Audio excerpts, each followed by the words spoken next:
But speaking of AI, we will talk about Nippon Sangoku. Does this have anything to do with AI? Well, it's a world without AI. Oh, thank God. AI has been replaced with cigarettes for all ages Yeah, and sexes really in the world. has, dude. This fucking show, dude, is like the worst smoking ad from like 1991. It's Joe Camel like riding horseback with the Marlboro Man, just fucking chain smoking each other. Yeah, they're just in an airplane smoking, and then a baby is like, I love this air. It's so great. Yeah, light me up. Give me a lucky strike. Yeah, and then the pregnant woman is just like, man, getting my fix without actually smoking. This is great. Oh my God. Yes. Yeah.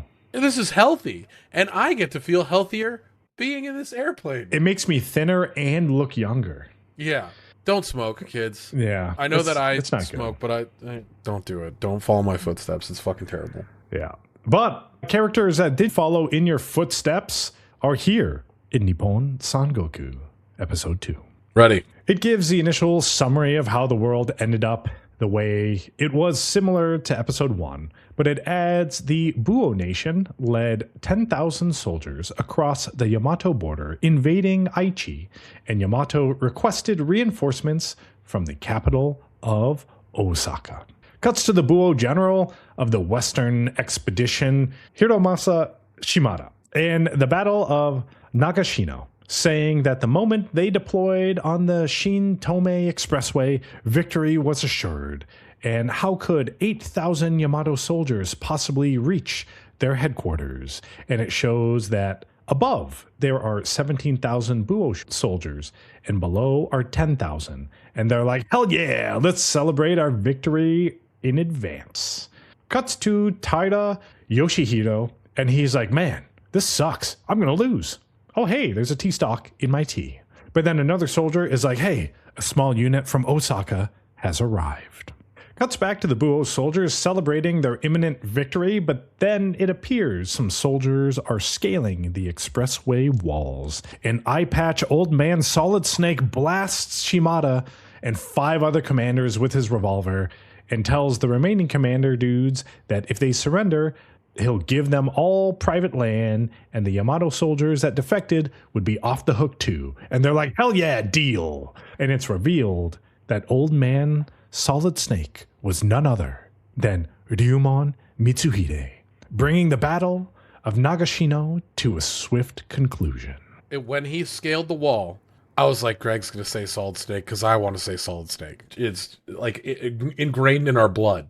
I mean, he was pretty much Solid Snake. Like it wasn't that far-fetched. Yeah. No, not at all. He is definitely Solid Snaking all over the place, and it was really good.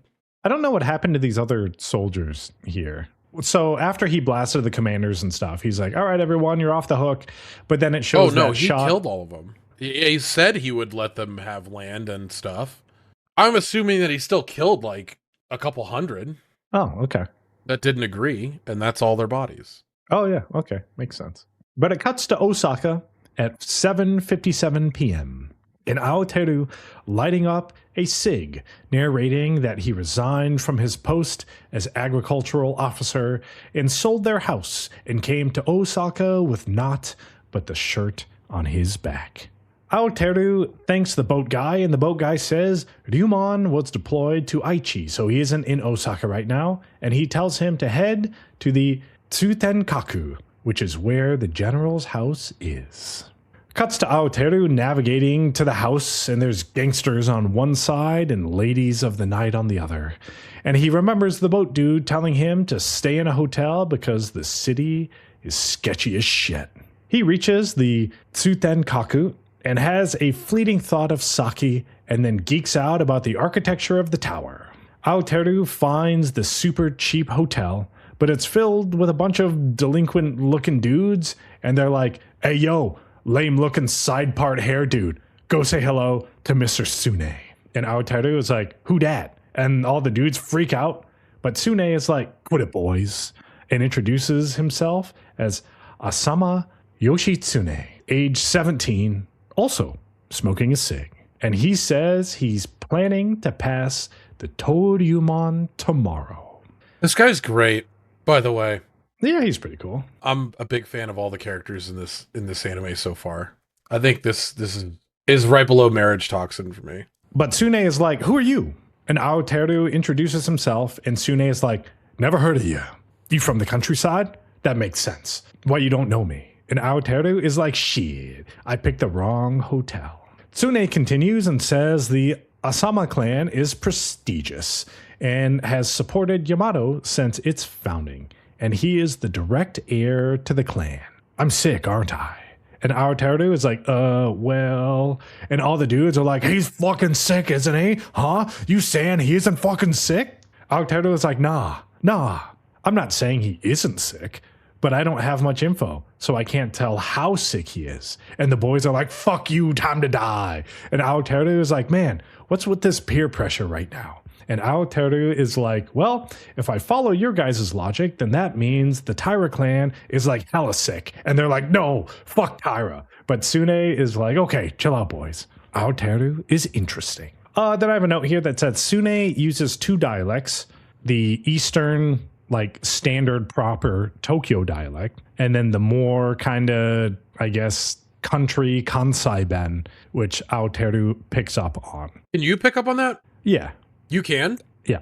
That's so sick, Greg. No, it's not that sick because you just have to listen for like a handful of different, because okay, it's like any other dialect, they use like a bunch of other words, but there's like a handful that you can listen for that will tell you if they're using the Kansai dialect. Hey, here's my thing, is that in my stupid American brain, when I like conflate dialect with accent all the time. So like dialect is how you construct your sentences and the words that you use in them, whereas accent is how your tongue speaks those sentences. And so it's always interesting to me because I won't ever know the dialect thing because I don't know like Japanese at all, even though apparently I'm the Japanese master. So says Greg. Whenever somebody's like, oh, you've got a dialect, you country bumpkin, and I'm like, yeah, fuck that guy. Whatever you say. Yeehaw. Like, I don't know. I just don't. Well, I mean, you could tell because like if you went to the South or whatever and they're like, oh, DJ Montague, you're sweeter than a Georgia peach. Then you're like, okay, well, they're probably from the South. But then if they're like, hey, yo, that hits the vibe, fam, holla, then it's like, okay, well, they're probably not from the South. You know what I mean? Yeah, I get what you're saying. Yeah.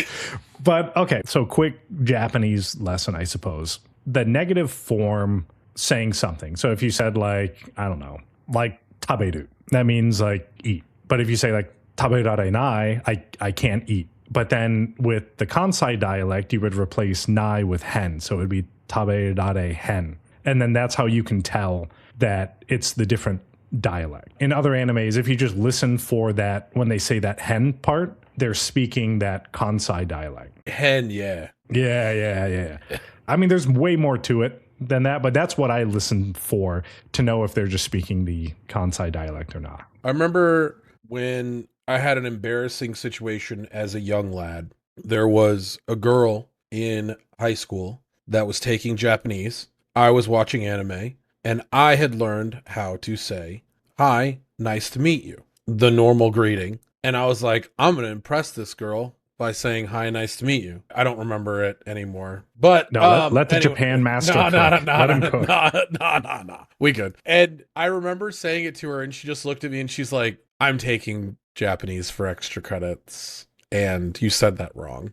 And I was like, okay, well, I'm just going to go off myself in the fucking courtyard now and never talk to anyone ever again, because like she has no interest in like Japanese for like learning other than for like business or whatever she was learning it for. And I'm like, she's got to watch anime and be my girlfriend, you know, like that idiot fucking thought process. It was very embarrassing. I don't know. I don't think it's that embarrassing. I mean, you knew that she was taking Japanese. You went out on a limb and tried to engage into her world. And then instead of understanding that you actually put a little bit of effort into it, she was just like, actually, like, you said that incorrectly. The proper way is blah, blah, blah. And it's just like, wow, okay. Yeah, but she also didn't care about the subject enough, but also still wanted to make me feel bad, and she succeeded. But yeah, I mean, she did a good job. If her goal was to just ruin your Get all over my entire high school tenure. Yeah, she did.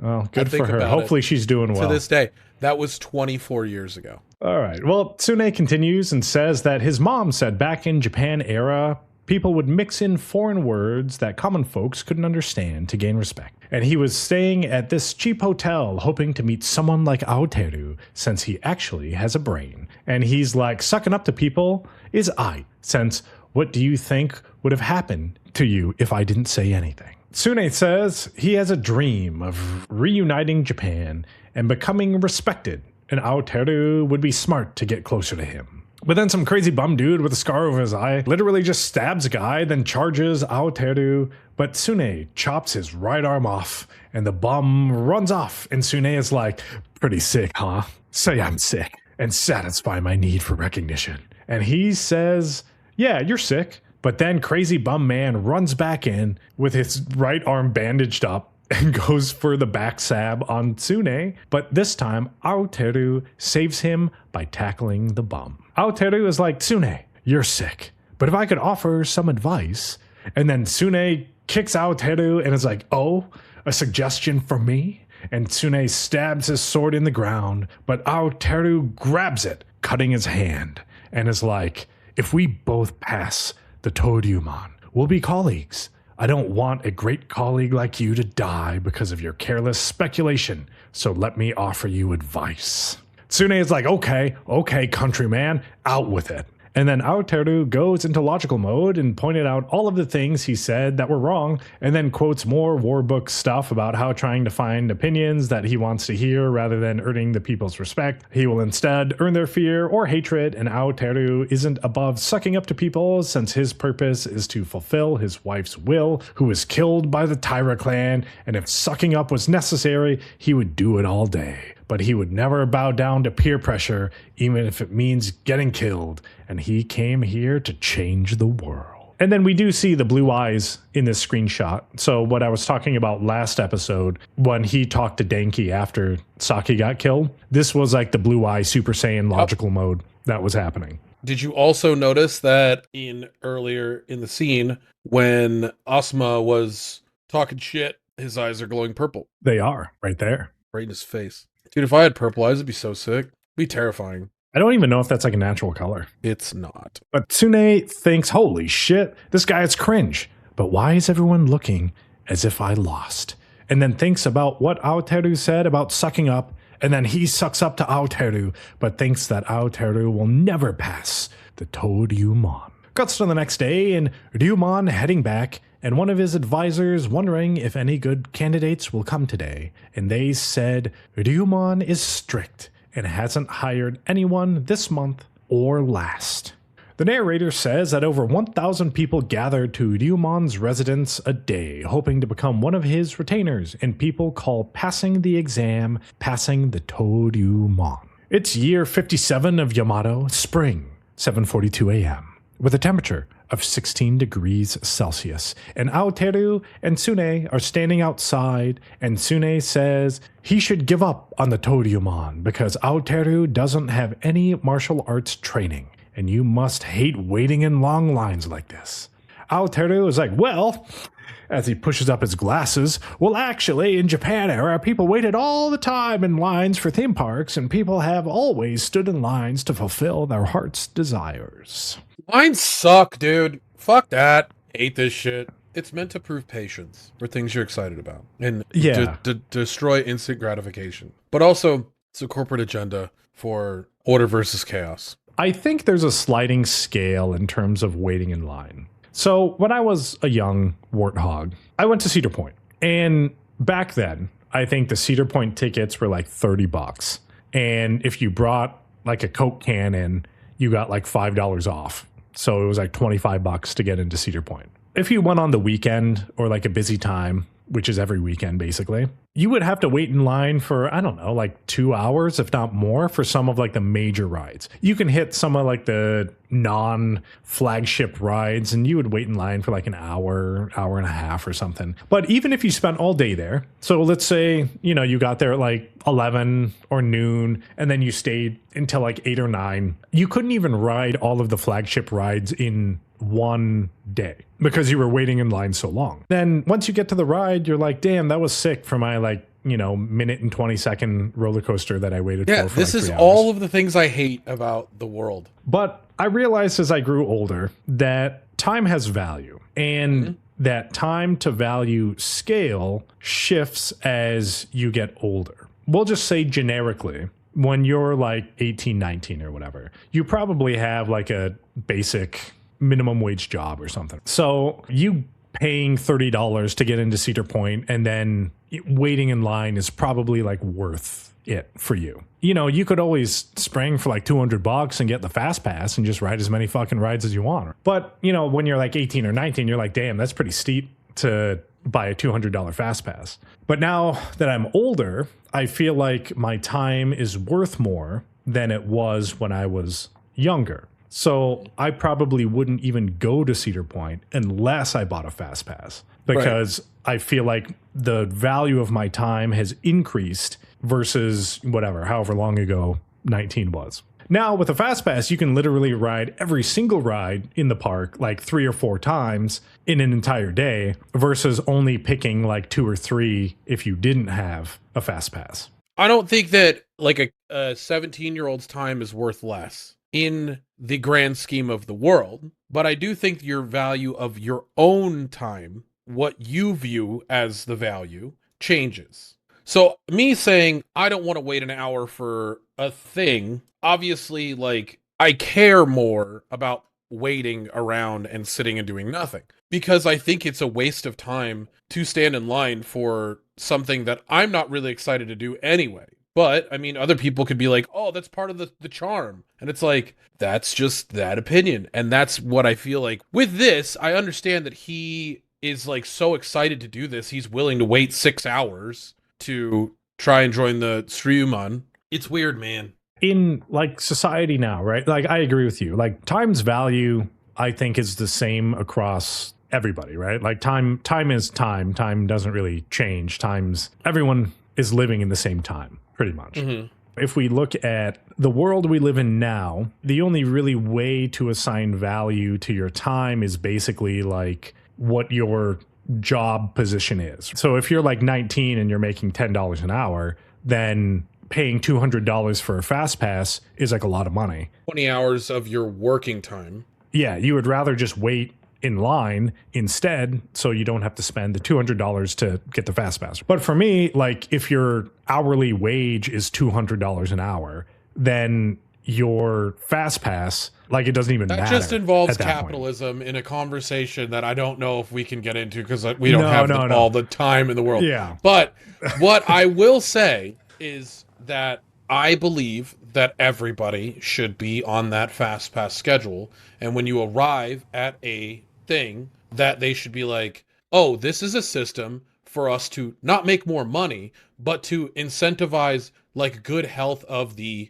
customers that we have, where you arrive and you're like, hey, what rides do you want to ride and how long are you going to be here for? Okay, we're going to plug you into this system and say you're going to be here for 6 hours. You need to be at these rides at this exact time. You might have to wait 30 minutes, but this is where, you know, you'll have 20 minutes between this ride and this ride, be able to go see the park.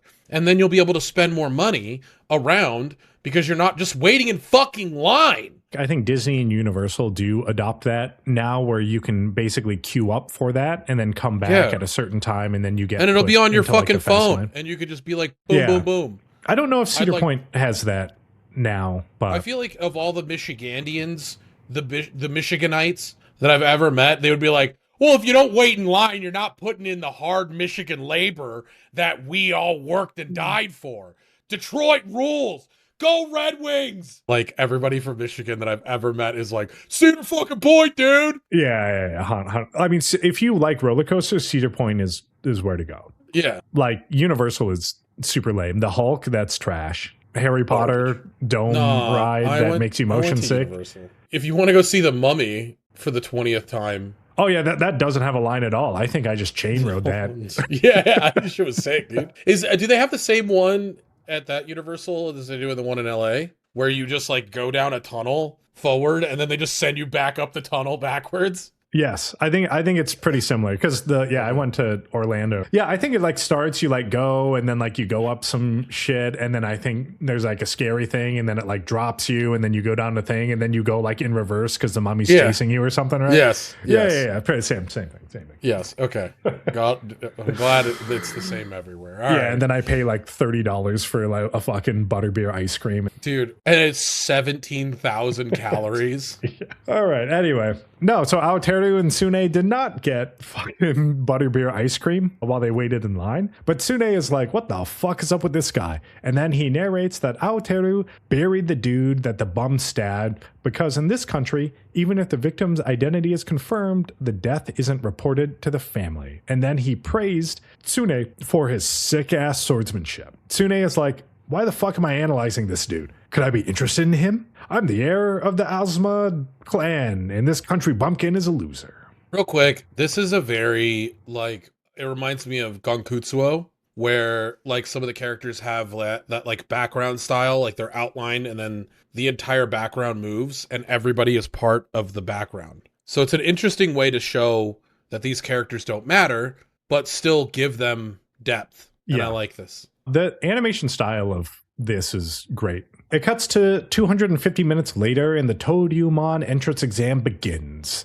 And Kaku, Ryumon's military strategist, is like, this isn't recruiting for regular soldiers. It's for personnel exclusively for the Borderland General Corps, a unit directly under the command of the Yamato Emperor. Ryumon says nothing matters, and there's only one requirement they seek. Someone who can bring me to my knees. And the time limit is 10 minutes, and it starts now. I do want to say this picture is, they're like, all right, we got this rap album coming up. Like, now, are they aura farming? They are aura farming so hard.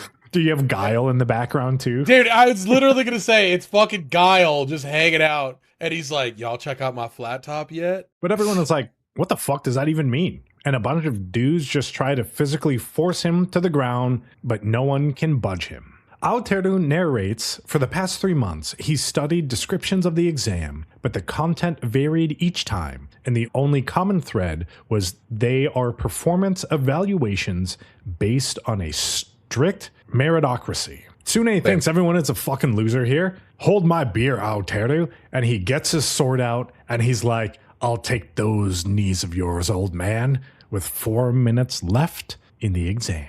And that's how episode 2 ends. Yep. And he's gonna chop his fucking legs off, and I was like, oh, that's the general. Like, you thinking that this is a good idea, even if you succeeded and this dude is like kneecapless now and fucking shinless, like they're gonna be like, oh, nice, good job. I just imagine he just has bionic legs. And he's gonna hit his legs, and then he's just gonna like. That'd be sick as fuck, dude. And his legs are just filled with grenades. They just spill out all over the room, and he's like, "You've activated my knee trap card." Anyways, yeah, no, this show's ridiculous. I think the animation's cool.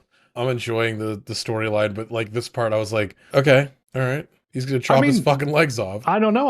Tsune has the right idea. I mean, there were no other rules to the exam besides bring me to my knees. So, I mean, basically, they're like, do whatever it takes, people. Let's see what you got. Yeah, but like, also, if you're willing to chop the fucking general's legs off, maybe you shouldn't be in the military. You know what I mean? He's trying to reunite Japan. Yeah, The dream is greater than two kneecaps. Yeah.